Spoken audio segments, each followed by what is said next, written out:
হরে কৃষ্ণ। বিজয়া একাদশী। স্কন্দ পুরাণে এই একাদশী মাহাত্ম্য এইভাবে বর্ণিত রয়েছে।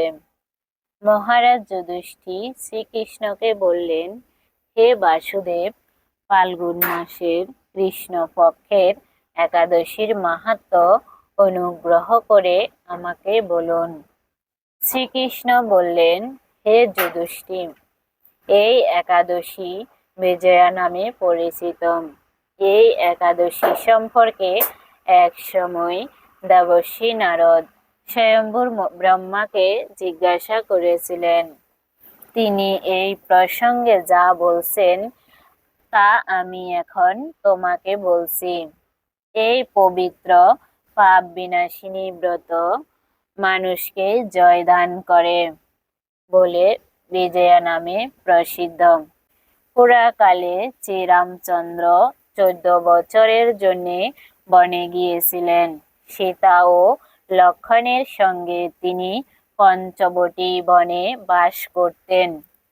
সেই লঙ্কাপতি রাবণ দেবী সীতাকে হরণ করে। সীতার অনুসন্ধানে রামচন্দ্র চতুর্দিক ভ্রমণ করতে থাকেন। তখন মৃতপ্রায় জটায়ুর সাথে তার সাক্ষাৎ হয়। জটায়ু রাবণের সীতাহরণের সমস্ত বৃত্তান্ত রামচন্দ্রকে জানার জন্য বানররাজ সুগ্রীবের সাথে তিনি বন্ধুত্ব স্থাপন করেন। ভগবান রামচন্দ্রের কৃপায় হনুমান লঙ্কায় গমন করে। সেখানে অশোক বনে সীতা দেবীকে দর্শন করে শ্রীরাম প্রদত্ত অঙ্গিরায় অংশটি তাকে অর্পণ করে ফিরে এসে শ্রীরামচন্দ্রের কাছে লঙ্কার সমস্ত ঘটনার কথা ব্যক্ত করেন। হনুমানের এই কথা শুনে রামচন্দ্র সুগ্রীবের পরামর্শ সমুদ্র তীরে যান। সেই দূরস্থ সমুদ্র দেখে তিনি লক্ষ্মণকে বললেন, হে লক্ষ্মণ, কিভাবে এই আগাধ সমুদ্র পার হওয়া যায় তার কোনো উপায় খুঁজে পাচ্ছি না। উত্তরে লক্ষ্মণ বললেন, হে পুরুষোত্তম, সর্বজ্ঞাতা আদিদেব আপনি, আপনাকে আমি কি উপদেশ দিব? তবে বাগদাল্লব নামে এক মুনি এই দ্বীপে বাস করেন। এখান থেকে 4 মাইল দূরে তার আশ্রম। হে রাঘব, আপনি সেই প্রাচীন ঋষি শ্রেষ্ঠকে এর উপায় জিজ্ঞাসা করুন। লক্ষ্মণের মনোরম কথা শুনে তারা সেই মহামুনির আশ্রমে উপনীত হলেন। ভগবান রামচন্দ্র ভক্তরাজ সেই মুনিকে প্রণাম করলেন। মুনিবর রামচন্দ্রকে পুরাণ পুরুষ বলে জানতে পারলেন।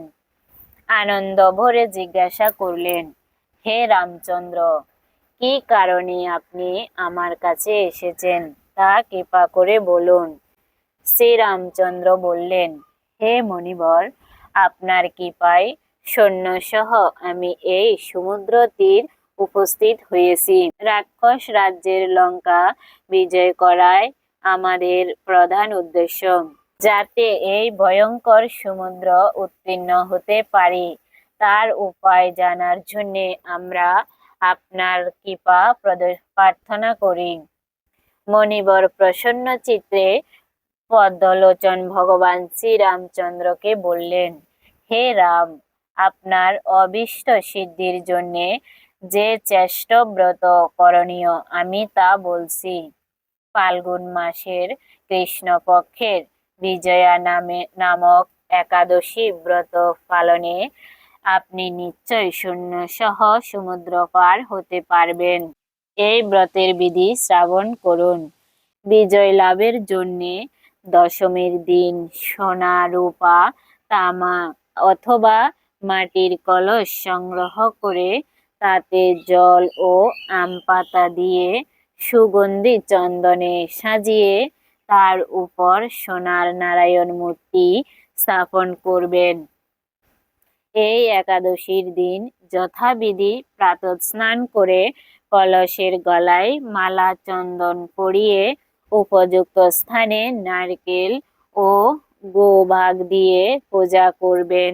এরপর গন্ধ, পুষ্প, তুলসী, ধূপ, দীপ, নৈবেদ্য ইত্যাদি দিয়ে পরম ভক্তি সহকারে নারায়ণের পূজা করে হরি কথা কীর্তনে সমস্ত দিন যাপন করবেন। রাত্রি জাগরণ করে অখণ্ড ঘি প্রদীপ প্রজ্বলিত রাখবেন। দ্বাদশীর দিন সূর্যোদয়ের পর সেই কলস বিসর্জনের জন্য কোনো নদী, সরোবর বা জলাশয়ের কাছে গিয়ে বিধি অনুসারে পূজা নিবেদনের পরে তা বিসর্জন দেবেন। এরপর ওই মূর্তি বেদজ্ঞ ব্রাহ্মণকে দান করবেন। এই ব্রত প্রভাবে নিশ্চয়ই আপনার বিজয় লাভ হবে। ব্রহ্মা বললেন, হে নারদ, ঋষির কথা মতো ব্রত অনুষ্ঠানের ফলে বিজয়ী হয়েছিলেন। সীতা প্রাপ্তি, লঙ্কা জয়, রাবণের মাধ্যমে শ্রীরামচন্দ্র অতুল্য কীর্তি লাভ করেছিলেন। তাই যথাবিধি যে মানুষ এই ব্রত পালন করবেন তাদের এ জগতে জয়লাভ এবং পরজগতে অক্ষয় সুখ সুনিশ্চিত জানবে। হে যুধিষ্ঠির, এই কারণে এই বিজয়া একাদশী ব্রত পালন অবশ্যই কর্তব্য। এই ব্রতকথার শ্রাবণ কীর্তন মাত্রই বারজপের যজ্ঞের ফল লাভ। হরে কৃষ্ণ। 13ই ফেব্রুয়ারি 2026 শুক্রবার এই একাদশী ব্রত পালন করবেন। পালনের সময় 6টা 32 থেকে 10টা 19-এর মধ্যে। হরে কৃষ্ণ। হরে বল।